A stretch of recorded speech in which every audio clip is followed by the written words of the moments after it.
अस्सलाम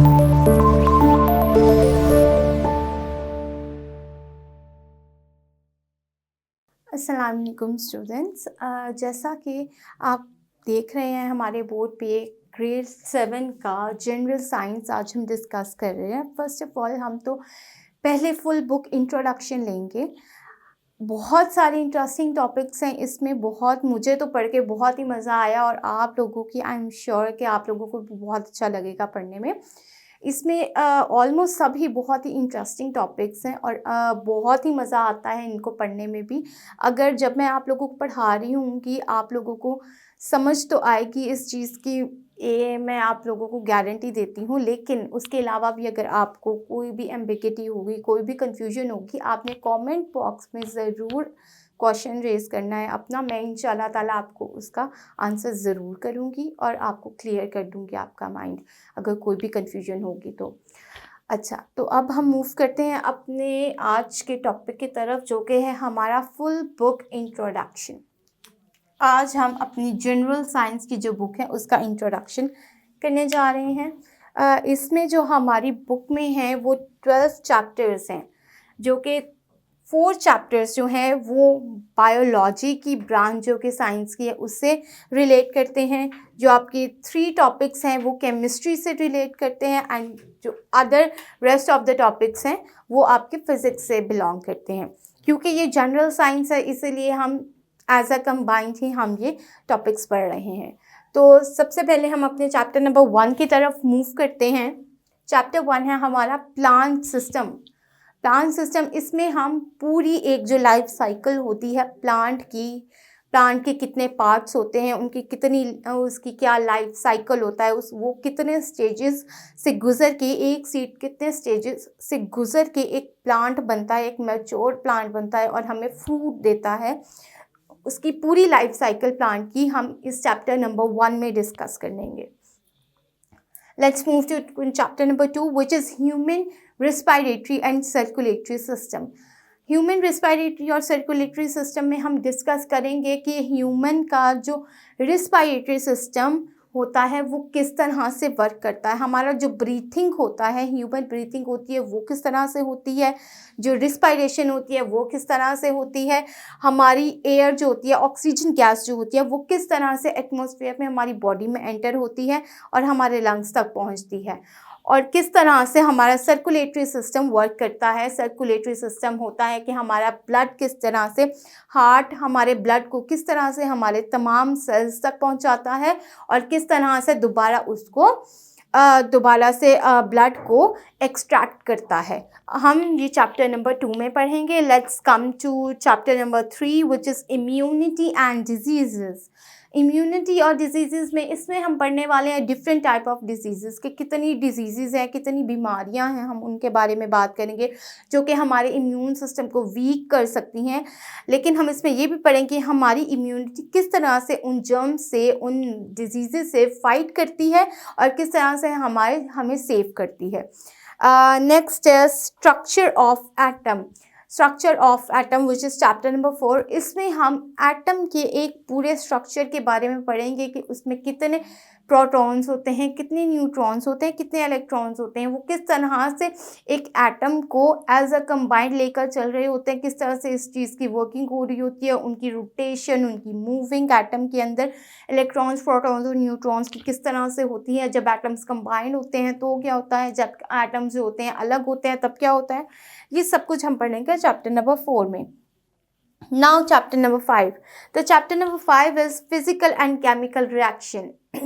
अब इस चैप्टर में हम पढ़ेंगे कि हमारी डेली की जो लाइफ होती है उसमें बहुत सारे रिएक्शंस हो रहे होते हैं। जैसे कि रस्टिंग होती है हमारी, हम रस्टिंग में भी हमारे बहुत केमिकल रिएक्शन होता है जिसके थ्रू रस्टिंग होती है। नेक्स्ट हमारी ब्रेड पे फंगस लग जाती है। अक्सर आपने देखा होगा कि ब्रेड पे कोई ग्रीन जो होता है फंगस लग जाता है, वो भी किस केमिकल रिएक्शन के ही थ्रू होता है।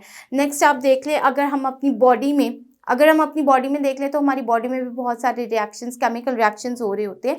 तो ये सारे जो केमिकल रिएक्शंस होते हैं जो हमारी डेली लाइफ में होते हैं, अक्सर हम देखते हैं देख के हम इग्नोर कर देते हैं, लेकिन उन पे गौर नहीं करते कि अगर ये चीज़ हो रही है तो ये चीज़ किस तरह से हो रही है। अगर रस्टिंग हो रही है, हम देख लेंगे कि अगर कहीं पे रस्ट लगा हुआ है, किसी दरवाजे पे या कहीं पे भी रस्ट लगा हुआ है, तो हम देखेंगे कि हाँ लगा हुआ है, ज़ंग लगा हुआ है। लेकिन हम ये अगर सोचें कि ये ज़ंग कैसे लगा है, ये रस्टेड किस तरह से हुआ है, तो इसके पीछे भी केमिकल रिएक्शन ही होता है, और वो क्या रिएक्शंस होते हैं वो हम अपने इसी चैप्टर में पढ़ेंगे। Now chapter number 6 is chemical bond. अगर हम जाएं एटम्स की बात जब हम करेंगे तो हम एटम्स में ये भी पढ़ेंगे, एटम्स में हम मॉलिक्यूल्स भी पढ़ेंगे, एटम्स में हम कंपाउंड्स भी पढ़ेंगे। अब ये जो होते हैं ये सब केमिकल बॉन्ड्स ही होते हैं। एटम्स जो होते हैं वो किस तरह से मॉलिक्यूल्स बनाते हैं और मॉलिक्यूल्स किस तरह से कंपाउंड बनाते हैं, और इनका बॉन्ड स्ट्रॉन्ग होता है, वीक होता है, कोवैलेंट बॉन्ड होता है, आयनिक बॉन्ड होता है, किस तरह से ये एक दूसरे के साथ वर्किंग कर रहे होते हैं, किस तरह से ये एक दूसरे के साथ अटैच होते हैं, ये सब हम पढ़ेंगे अपने केमिकल बॉन्ड्स चैप्टर नंबर 6 में। Let's come to chapter number 7। Chapter number 7 जो है वो हमारा है सॉल्यूशन। सॉल्यूशन को अगर हम उर्दू में कहें तो हल, किसी चीज़ को हल करना, सॉल्यूशन। जैसे हम कहते हैं एक पानी में हम लोग शुगर ऐड कर देते हैं, उसको स्टेयर करते हैं, जब हम उसको स्टेयर करते हैं तो sugar will gonna be melt in water. तो ये एक केमिकल रिएक्शन ही होता है। जब हम सॉल्ट एंड डालते हैं, पानी के अंदर डालते हैं, तो क्या होता है, वो सॉल्ट जो होता है वो उसके अंदर मेल्ट हो जाता है, मिक्सअप हो जाता है। तो ये सारे केमिकल रिएक्शंस ही होते हैं। कुछ केमिकल रिएक्शंस छोटे होते हैं कि जो होके बस ख़त्म हो जाते हैं, कुछ केमिकल रिएक्शंस बड़े हैं जो कि टाइम टेकिंग होते हैं।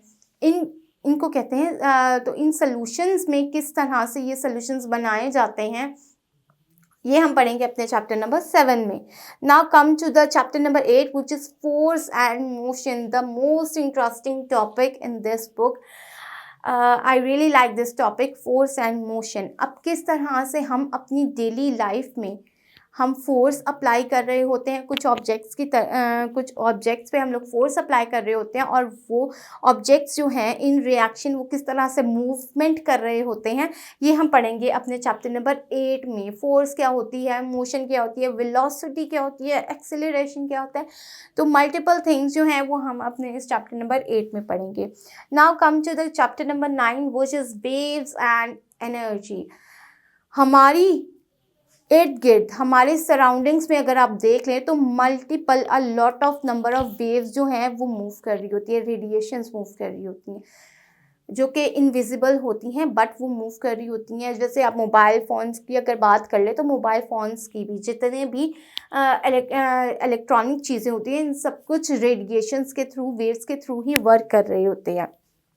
अब इनकी जब स्टडी होगी, वेव्स की जब स्टडी होगी, जो हमारा साउंड जो ट्रैवल होता है एयर में, ये भी वेव्स की फॉर्म में ही ट्रैवल होता है। तो किस तरह से ये वेव्स वर्क करते हैं, किस तरह से हमारे डेली लाइफ में हमें हेल्प आउट करते हैं, फ्रीक्वेंसी वगैरह क्या होती है, इसकी वेव लेंथ क्या होती है, ये सब कुछ जो है वेव से ही रिलेटेड है, और हम ये पढ़ेंगे अपने waves and energy which is topic number 9। Now come to chapter number 10 which is heat and temperature, heat और temperature। अब जो heat है, जैसे different types होती हैं heat की, heat हमें हर मुख्तलिफ ज़रिए हैं, different sources हैं जिनसे हमें heat मिल रही होती है। अब वो हीट कहाँ से आ रही होती है, कहाँ से मिल रही होती है, इनके डिफरेंट कौन कौन से सोर्सेज हैं, ये हमें सारा इस चैप्टर नंबर 10 में पढ़ेंगे। और हीट और एनर्जी है, हीट और टेम्परेचर है, तो टेम्परेचर की भी इसमें बात होगी। जब टेम्परेचर की बात होगी तो ये टेम्परेचर कितना इम्पॉर्टेंट है हमारी डेली लाइफ में, और टेम्परेचर को मेजर करने के लिए, हीट को मेजर करने के लिए कौन कौन से इंस्ट्रूमेंट्स यूज़ होते हैं, ये हम सारा कुछ डिस्कस करेंगे चैप्टर नंबर 10 में। And then chapter number 11 technology in everyday life. आप सबको ही पता है कि अब आजकल तो टेक्नोलॉजी का ही दौर है, बहुत सारी चीज़ें होती हैं जो with the help of technology ही हो रही होती हैं। अगर इन केस आज के दौर में ये टेक्नोलॉजी हमारी ज़िंदगी से ख़त्म कर दी जाए तो हमारी ज़िंदगी गुजारना बहुत मुश्किल हो जाएगा। what happens when the mobile phones become invisible? अगर जो मोबाइल फ़ोन्स हैं हमारी लाइफ में, उनकी एग्जिस्टेंस जो होगी वो ख़त्म ही हो जाए तो क्या होगा? मोबाइल फ़ोन एक टेक्नोलॉजी है ना, इस टेक्नोलॉजी को अगर ख़त्म कर दिया जाए, अपनी ज़िंदगी से निकाल दिया जाए तो क्या होगा? We can't live without mobile phones. We can't even talk to each other. We can't even communicate with each other without mobile phones. तो मोबाइल फ़ोन्स तो बहुत ज़रूरी हैं हमारी ज़िंदगी में। तो हम ये जो टेक्नोलॉजी होगी इसकी पूरी डिस्कशन करेंगे चैप्टर नंबर 11 में। Now the last is chapter number 12, earth and space.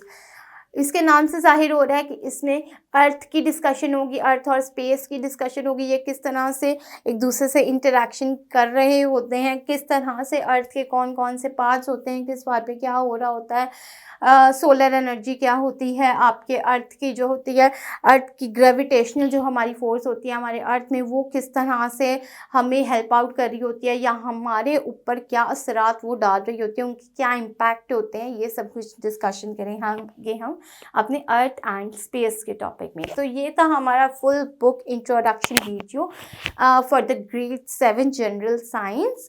और उम्मीद है मुझे कि आप मेरे साथ ये पूरे टॉपिक्स जो हैं वो अपने प्रिपेयर करेंगे, तैयार करेंगे और आपको पढ़ाई करने में, पढ़ने में बहुत आसानी मिलेगी।